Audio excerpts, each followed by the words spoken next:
Após operar a catarata, apareceram problemas dentro do olho. Como que isto não foi visto antes?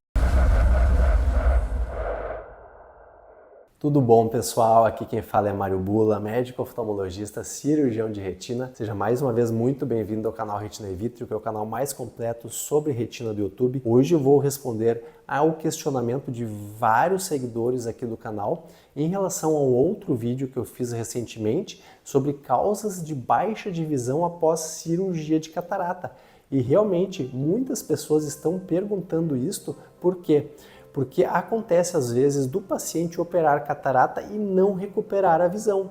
E nós já temos vários vídeos aqui no canal sobre isso, eu já falei sobre vários estudos. Segundo a maioria dos estudos, quando um paciente opera a catarata e não recupera a visão após a cirurgia, esta visão ruim não tem a ver com a catarata ou com a cirurgia, mas sim com alguma outra doença que o paciente possa ter e que está prejudicando a visão, como por exemplo um buraco de mácula, uma degeneração macular, um edema macular, até o próprio glaucoma, por exemplo, dentre outras tantas doenças. E aí o questionamento que esses seguidores fizeram é, então, como é que isto não foi visto antes da cirurgia? Bom, é claro que depende de cada paciente, às vezes até é visto antes da cirurgia, porque atualmente nós dispomos de vários exames, como por exemplo o OCT, que pode mostrar alguma falha na retina do paciente. Às vezes o paciente faz um campo de visão e é detectado um glaucoma. Então, muitas vezes a gente vai operar a catarata sabendo que a recuperação é limitada. Nós apenas não sabemos o quanto por cento de visão que vai melhorar com a cirurgia de catarata, porque isso nós descobrimos apenas após operar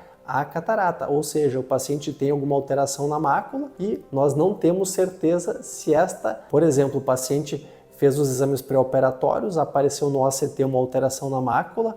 Dependendo do nível desta alteração, o paciente pode fazer a cirurgia de catarata, mas é claro, nós não temos como adivinhar qual vai ser a porcentagem de recuperação. E é muito importante ressaltar também, por exemplo, que o próprio exame de OCT, que é a tomografia de coerência óptica, que mostra a mácula, que é o centro da retina com bastante aumento, não é realizada de rotina em 100% dos pré-operatórios.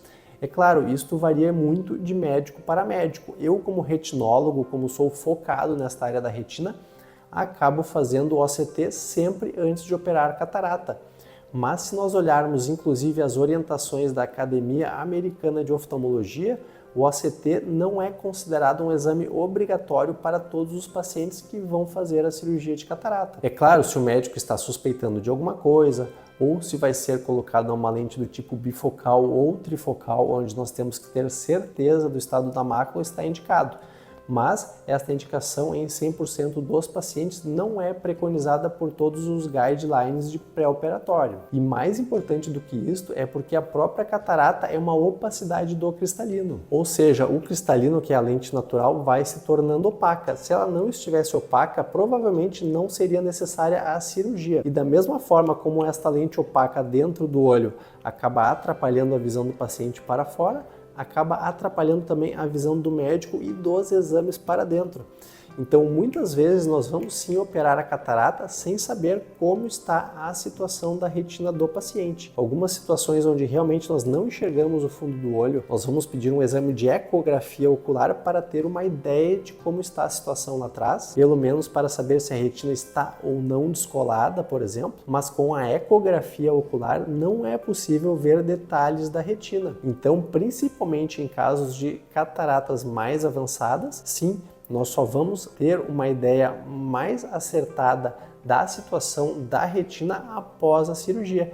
E aí é que surgem então muitas das surpresas. Às vezes o paciente e o médico vão com uma grande expectativa para a cirurgia de catarata e lá atrás havia algum probleminha que acaba atrapalhando a visão. Mas de qualquer forma, independente do paciente ter um prognóstico um pouco melhor ou um pouco pior, se a catarata estiver avançando, a cirurgia pode ser realizada para tentar melhorar pelo menos um pouco a visão do paciente e muitas vezes até para facilitar algum diagnóstico. Porque, por exemplo, mesmo que o paciente tenha uma degeneração macular e não vá recuperar 100% da visão após a cirurgia de catarata, nós temos que saber como está a mácula do paciente, porque alguns casos, como por exemplo a degeneração macular exudativa, precisa de tratamento, até muitas vezes urgente, com aquelas injeções intravítreas, que são injeçõezinhas dentro do olho, para tentar recuperar um pouco a visão e, principalmente, preservar para que a visão não fique piorando. Porque se a catarata estiver ali, ela não vai estar apenas atrapalhando a visão do paciente, mas também vai dificultar a realização de diagnósticos, e por isso que muitas vezes as doenças são descobertas após a cirurgia de catarata e não antes. Não esqueça de deixar o like, inscrever-se no canal e até o próximo vídeo aqui no canal Retina e Vítreo.